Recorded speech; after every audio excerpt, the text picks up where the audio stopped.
Tuhan melakukan, menggenapkan apa yang diwahyukannya kepada saudara dan saya. Yang diperlukan adalah percaya. Kalau saudara mau bersama Tuhan Yesus, tidak ada yang tidak bisa.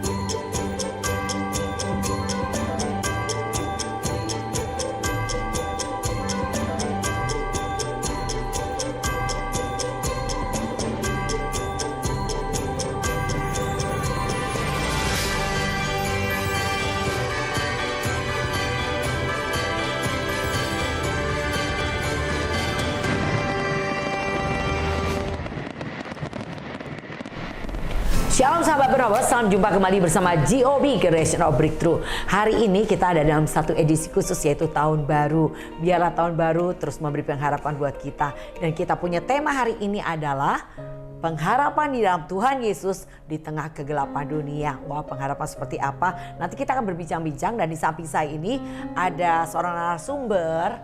Boleh langsung diperkenalkan aja ini buat teman-teman sahabat Penobos, silakan. Shalom Penobos.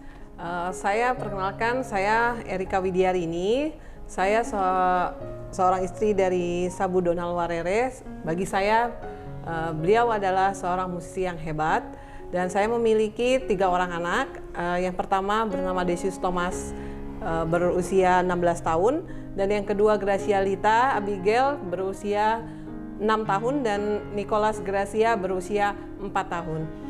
Wah, masih kecil-kecil ya.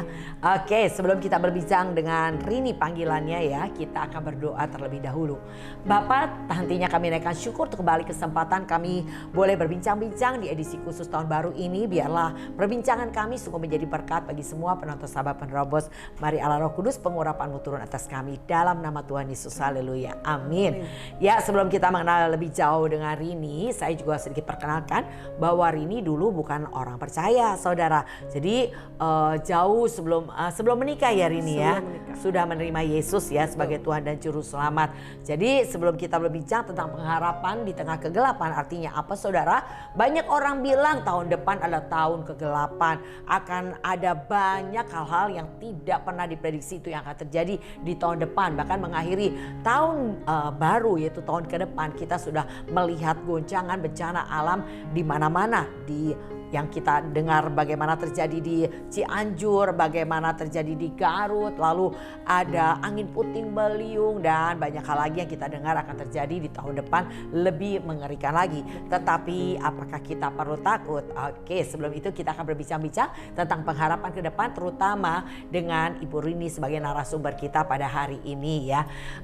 Sebelum kita lebih lanjut lagi bicara tentang pengharapan, mungkin Ibu Rini bisa ceritakan bagaimana bisa menerima Yesus gitu loh sebagai Tuhan dan Juru Selamat ya, sampai hari ini tetap bertahan dengan iman kepada Tuhan ya. Silakan ya Ibu Rini, boleh berbagi.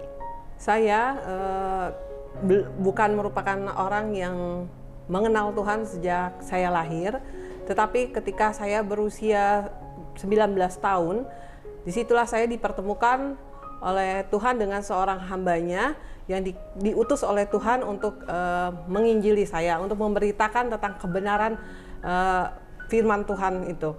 Dan ketika hambanya ini bertemu dengan saya banyak sekali tidak percaya dengan keberadaannya Tuhan Yesus itu. Dan di situ kami berdiskusi panjang sampai pada akhirnya hamba Tuhan ini menghentikan diskusi kami dan saya merasa ada sesuatu yang hilang gitu. Itu beberapa kali pertemuan ya? Ya, setelah beberapa kali pertemuan. Gak cuma sekali pertemuan itu? Tidak, ada sekitar 3 kali pertemuan. Ya. Dan kemudian hamba Tuhan ini menghentikan pertemuannya dan saya merasakan ada sesuatu yang hilang.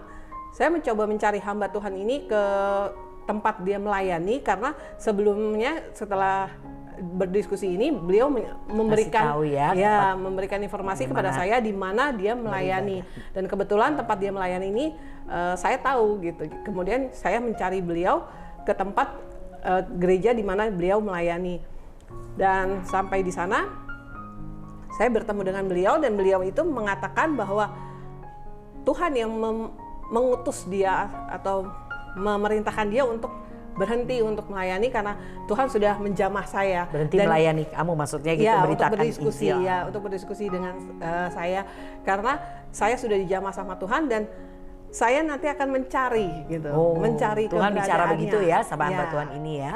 Dan ternyata memang saya mencari sampai ke gereja di mana beliau melayani itu dan disitulah saya melanjutkan diskusi dan juga dengan pemimpin di gereja tersebut kami berdiskusi sampai pada akhirnya saya merasakan kasih nyata Tuhan di dalam hidup saya. Amin. Saya ini adalah basicnya saya bukan manusia yang lahir tanpa dosa, saya penuh sekali dengan dosa yang saya sendiri tidak sanggup. Saya ini dulunya tuh saya seorang pencuri lah. Pencuri, mungkin kalau orang bilangnya klepto kali ya, tapi bukan itu. Bukan, saya bukan klepto. Kalau klepto tidak sadar, saya dalam kondisi sadar ketika saya melakukannya ya. gitu. Tapi terbiasa jadi begitu ya. Dari kecil mungkin uang 100 rupiah, kemudian naik dan sampai akhirnya besar gitu. Dan menjadi sebuah kebiasaan yang saya sulit untuk menghentikannya ini. Dan di sini saya merasakan kasih Tuhan itu ada di dalam hidup saya, di mana saya dalam keterpurukan, dalam kekecewaan terhadap orang tua dan lingkungan, dan tapi Tuhan itu mengasihi saya. Saya yang mungkin di mata manusia adalah orang yang hina, orang yang dijauhi, tapi bagi Tuhan saya justru orang yang Tuhan cari. Amin, gitu. amin, amin. Disitulah saya merasakan kasih Tuhan itu terhadap saya dan Tuhan juga pulihkan saya. Saya itu sudah ke psikiater, dibawa sama kedua orang tua saya. Orang tua saya sudah mencoba berbagai macam cara untuk menghentikan kebiasaan itu gitu.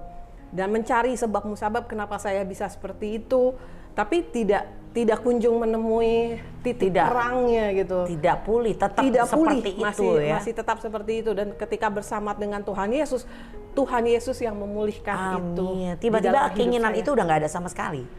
Tiba-tiba nggak pakai tahap-tahap berkurang nggak gitu ya. Enggak. Otomatis langsung. Ketika hari itu saya menyatakan, Tuhan tolong bantu saya untuk saya tidak melakukan hal itu lagi, dan Tuhan memberikan kesanggupan kepada diri saya yang sebelumnya saya udah berusaha tapi saya tidak bisa. Oh begitu ya, luar biasa ya sahabat Probos ya.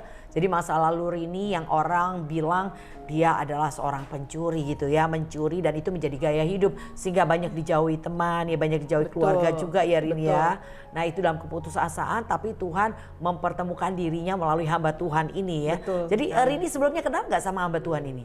Tidak, saya tidak kenal, dan hamba Tuhan ini bercerita bahwa beliau ketika istrinya melahirkan anaknya kurang lebih berusia 3 hari gitu, beliau ini mendapatkan perintah dari Tuhan untuk pergi.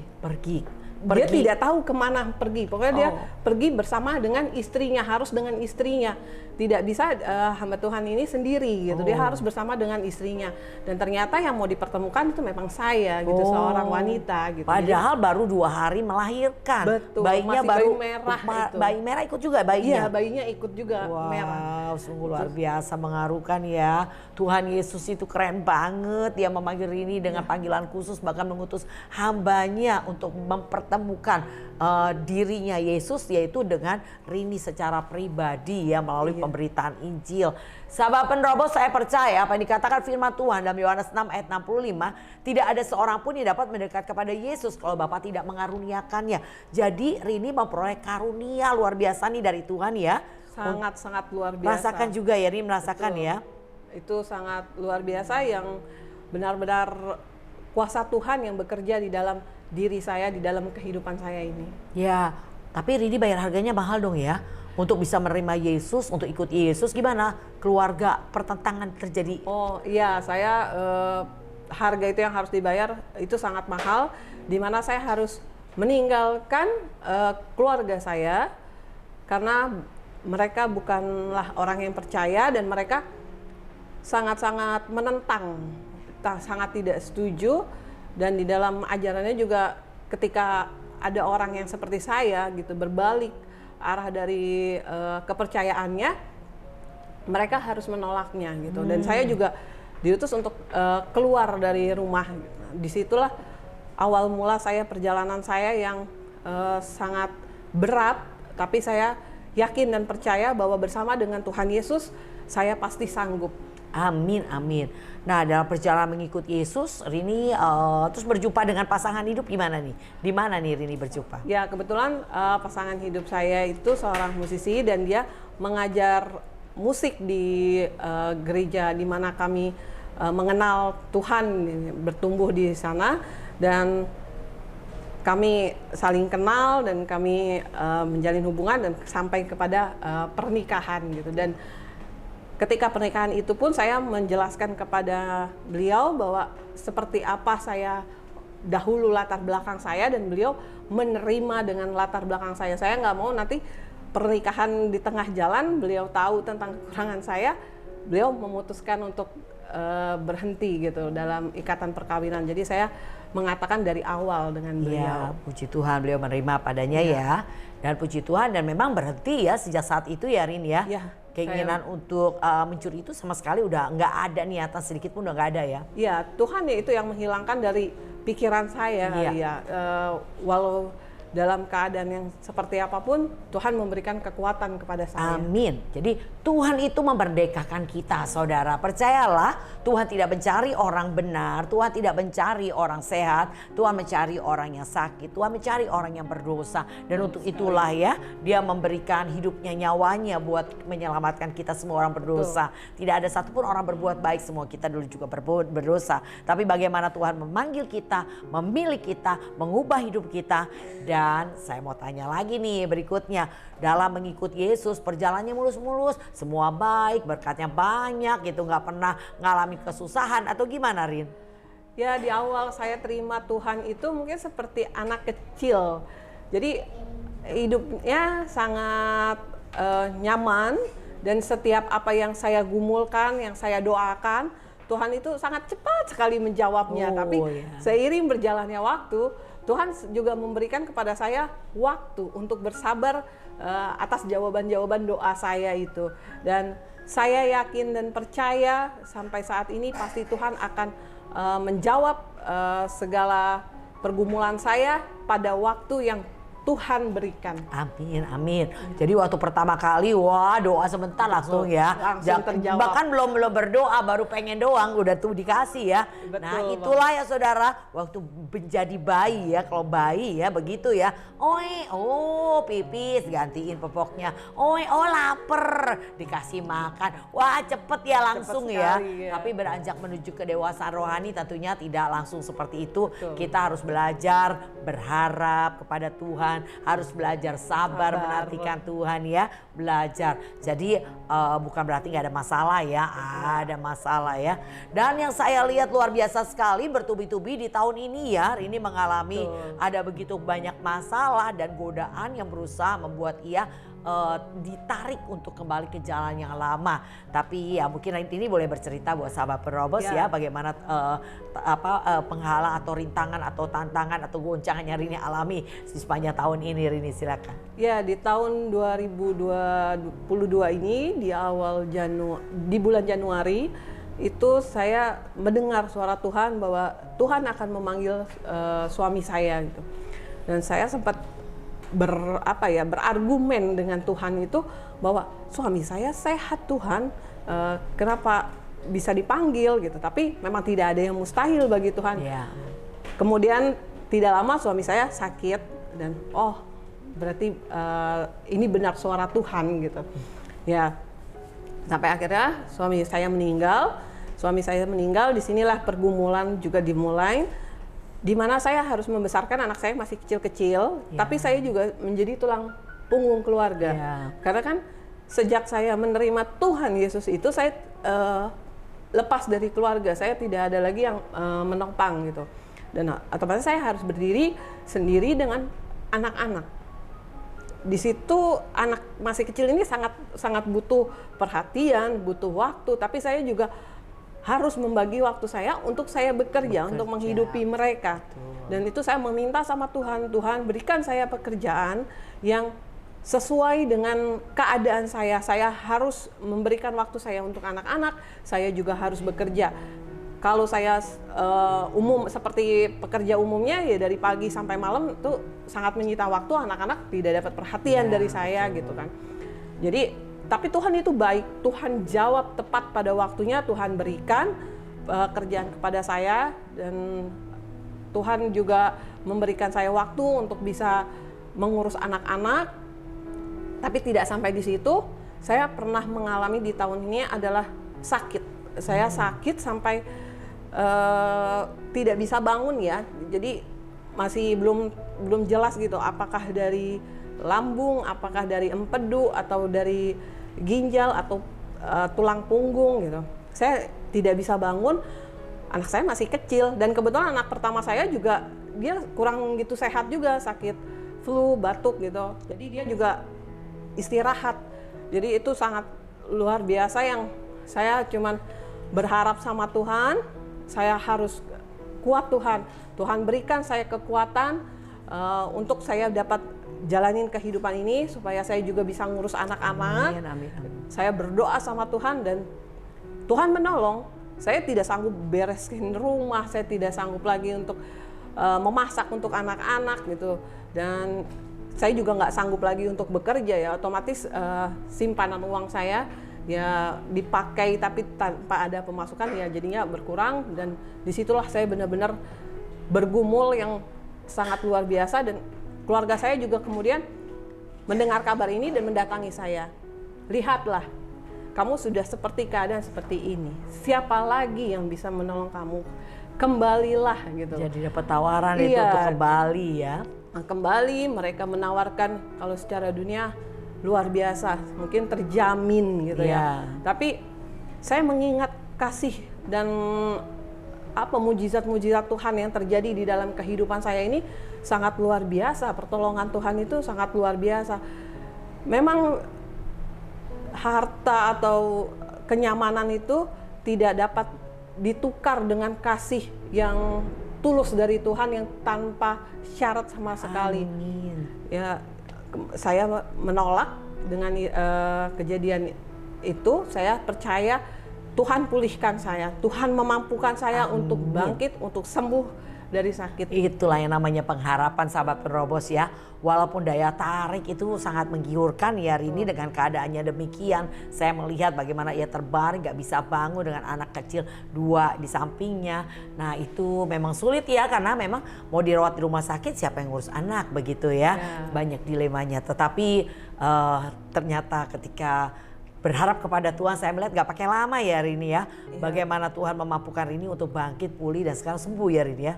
2 minggu, yakin iman sembuh. Iya, harus. Puji Tuhan, masih bisa bekerja, masih bisa pergi kepada Tuhan ya, ke rumah Tuhan ya. Itu yang terpenting ya Rin. Betul.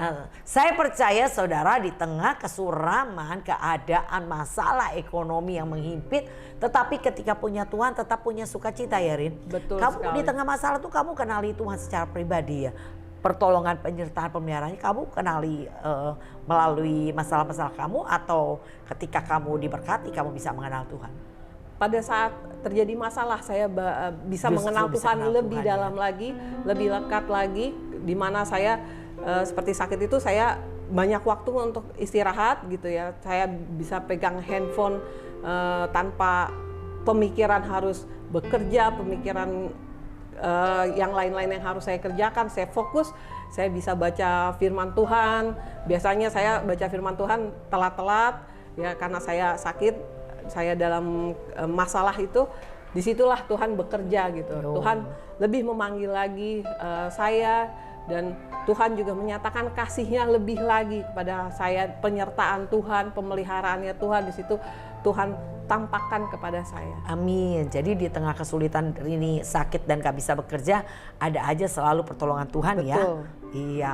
Sehingga Rini sama anak-anak hari ini boleh dalam keadaan baik ya Rini ya.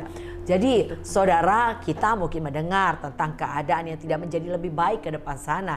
Tetapi ketika kita mendengar kesaksian Rini tadi bahwa ternyata di tengah masalah selalu ada pengharapan, selalu ada pertolongan, selalu ada jalan keluar ya Rini ya. Jadi apakah kita perlu takut Rini di tahun depan dengar berita-berita seperti itu? Menurut kamu gimana? Kalau saya mendengar mungkin orang sudah memasang persiapan, tapi saya justru persiapannya bukan hanya menyediakan keuangan atau persiapan-persiapan secara dunia, tapi persiapan yang saya lakukan adalah saya mau lebih lagi melakukan kehendak Tuhan. Amin. Agar Tuhan itu tetap menyertai saya, melindungi saya, dan memberikan mujizat-mujizatnya kepada saya gitu. Iya, justru melekat kepada Tuhan ya. Betul. Bukan berharap, wah beli sembako sebanyak-banyaknya gitu ya. Enggak ya, enggak begitu ya. Tapi mempersiapkan diri kita semakin mendekat kepada Tuhan. Betul. Karena hanya Tuhanlah menjadi penolong satu-satunya di tengah kegelapan yang diprediksi itu akan terjadi di tahun depan, saudara. Tetapi saya percaya di dalam Tuhan, di dalam kegelapan ada kesempatan, Erin, untuk menyatakan terang Kristus dalam melalui hidup kita ya. Betul. Kita boleh menyatakan bahwa kita ini adalah terang di tengah kegelapan. Anak-anak Tuhan, saya percaya akan semakin cemerlang ya. Oleh karena itu persiapkan diri kita untuk semakin dekat kepada Tuhan. Dan saya percaya mendekat kepada Tuhan keadaan kita pasti lebih baik. Ini rasakan demikian gak, Rin? Ketika mulai mendekat kepada Tuhan gimana? Itu sangat-sangat berkesan sekali ya, penyertaan Tuhan, di mana ketika suami saya Tuhan ubahkan, yang dulunya dia mungkin saya sempat berkata bahwa orang itu datang ke gereja itu paling nggak setahun sekali, pada saat Natal dia datang ke gereja, tapi kamu melebihi daripada orang tersebut yang bisa 5 tahun dia nggak datang ke gereja gitu. Begitu. Sampai saya ibadah itu beliau katakan saya ini memberhalakan ibadah. Saya baru dengar ada memberhalakan ibadah itu. Tapi beliau mengatakan itu. Tapi setelah Tuhan jamah, beliau itu sehari itu beribadah bisa 2-3 kali dalam satu hari beliau beribadah.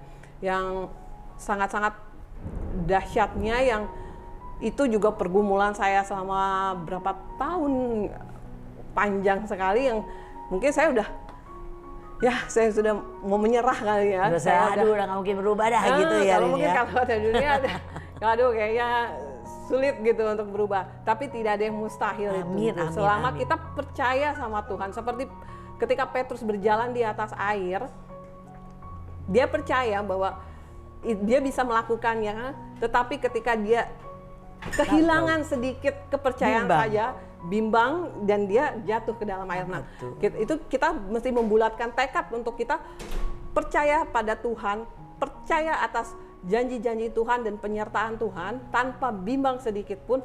Saya yakin setiap pribadi akan menerimanya. Amin, amin. Yang penting percaya ya, Rini, percaya bahwa Tuhan bisa mengubahkan segala sesuatu. Dan seperti suaminya Rini ini, bagaimana di akhir hidupnya, wow luar biasa, nggak mungkin banget kayaknya ya. Kalau dulu malam jadi siang, siang jadi malam ya. Betul sekali. Tetapi bagaimana setelah Tuhan mengubah hidupnya, ia malah rajin banget, pengennya dekat sama Tuhan lebih lagi, ibadah lebih lagi, begitu ya Rini ya. Mempunyai kerinduan yang dalam terhadap Tuhan. Amin, ya, amin. Itu juga yang membuat saya untuk lebih memacu diri saya untuk lebih mau mengenal lagi Tuhan. Tuhan itu menginginkan diri kita itu seperti apa gitu loh. Amin. Supaya kita ini di dalam menjalani kehidupan di dunia ini yang menuju ke akhir zaman, benar-benar menaruh harapnya hanya kepada Tuhan. Amin, amin. Karena hanya Tuhan Yesuslah yang mampu dan bisa memberikan kita perlindungan terhadap segala sesuatu yang akan terjadi, terutama di tahun-tahun yang akan datang ini. Ya, jadi persiapkan diri kita untuk lebih mendekat kepada Tuhan ya. Tanda-tanda zaman udah semakin nyata ya Rini ya. Sekali. Jangan lagi takut dengan masalah kondisi baik ekonomi atau keadaan yang kita lihat, yang kita dengar, kita hadapi. Tapi sahabat penerobos, mendekatlah kepada Tuhan. Persiapkan diri kita, perlengkapi diri kita. Saya percaya ada satu hari, yaitu hari penuaian terbesar terakhir. Biasanya penuaian itu terjadi ketika di tengah-tengah keadaan yang suram, keadaan kegelapan. Di situ biasa banyak orang mau nggak mau cari Tuhan ya. Betul. Karena mentok ya kan. Depan mentok, belakang mentok, kiri kanan, atas bawah mentok ya. Kepada apalagi berseru selain kepada Tuhan. Dan itu waktunya penuaian. Saya percaya sahabat penerobos, ke depan di tengah kegelapan di situ ada tuaian besar.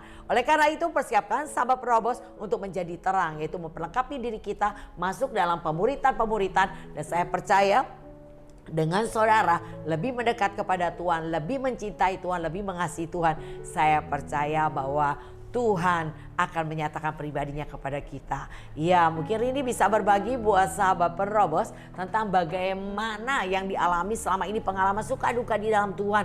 Dan itu boleh dibagikan kepada sahabat Perobos untuk memberi pengharapan ke depan. Walaupun dikatakan kegelapan, tapi ada pengharapan di dalam Tuhan. Ya, silakan Rini. Ya, saya juga pernah mengalami kanker payudara itu sekitar tahun 2004. Saya mau operasi, tapi akhirnya gagal. Saya mau operasi, saya serahkan aja sudah sama Tuhan. Saya nggak mau dipikirkan lagi tentang penyakit ini. Saya anggap tidak ada. Saya berjalan aja, mengikuti waktu sampai ketika tahun 2015 saya hamil anak kedua. Pada saat tahun 2016 saya melahirkan, saya konsultasi dengan dokter. Bagaimana apakah saya dengan kanker payudara ini aman untuk menyusui anak saya. Kemudian ketika dites, diperiksa kembali, kanker ini sudah tidak ada. Oh, tidak ada. Sudah tidak ada. Jadi kita harus fokus sama Tuhan, tidak kepada masalah. Ketika kita kalau fokus kepada Tuhan, Tuhan yang menjamah permasalahan kita, Tuhan yang menyelesaikannya. Tapi kalau kita fokus kepada masalah jadi tambah besar. Jadi tambah besar. Tuhan jadi kecil ya. Tuhan yang jadi kecil. Sedangkan Tuhan ini sanggup melakukan mujizat yang sebesar gunung, lebih besar lagi ya. Karena dunia ini juga milik Tuhan.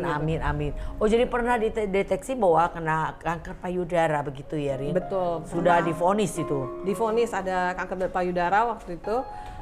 Sebesar biji kelereng untuk diangkat gitu. Saya tadinya juga sudah setuju untuk operasi, tapi entah kenapa saya saya mengundurkan diri untuk tidak operasi. Saya menganggap sudah berjalan aja lah gitu, sesuai dengan keinginan Tuhan mau apa di dalam hidup saya. Saya yakin dan percaya ketika saya mengalami sesuatu yang mungkin tidak mengenakan, Tuhan punya maksud, punya tujuan yang saya nggak ngerti. Betul. Itu. Tapi ketika kita mau melakukannya, nanti pada waktunya kita mengerti apa yang Tuhan mau di dalam kehidupan kita ini. Ada lagu gini, dulu ku tak tahu berat ku rasakan, ya kan? Tapi ku tahu sekarang ya saudara. Mungkin kita nggak tahu apa yang Tuhan rencanakan dalam hidup kita hari ini dengan kejadian masalah yang kita hadapi. Tetapi satu hari pasti kita akan tahu ternyata Tuhan punya tujuan baik dalam setiap kejadian yang dalam tanda petik sepertinya tidak baik hari ini. Demikian sahabat Berobos, biarlah kesaksian daripada Ibu Rini boleh memberkati kita semua bahwa di dalam kegelapan, kesuraman, daya tarik dunia, ketika menaruh pengharapan kepada Tuhan, maka pengharapan di dalam Tuhan tidak mengecewakan. Jangan takut dengan berita kegelapan yang akan terjadi ke depan, karena kita percaya di dalam kegelapan maka terang Kristus akan semakin nyata dalam hidup saudara saya, bangkit menjadi terang. Mari saudara ambil keputusan lebih mendekat kepada Tuhan. Tuhan Yesus memberkati. Dan sebelum kita mengakhiri, kita akan berdoa ya. Bapa, kami mengucap syukur untuk apa yang kami terima. Biarlah melalui kesaksian Ibu Rini menjadi berkat buat kami semua, bahwa kami tidak perlu takut dengan berita kegelapan, kesuraman ke depan, karena kami punya Tuhan yang hebat, Tuhan yang dahsyat. Di dalam kegelapan terang kami akan semakin nyata dalam nama Tuhan Yesus. Haleluya. Saya Lydia Kristanto bersama dengan Erika Widyarini mengucapkan selamat tahun baru.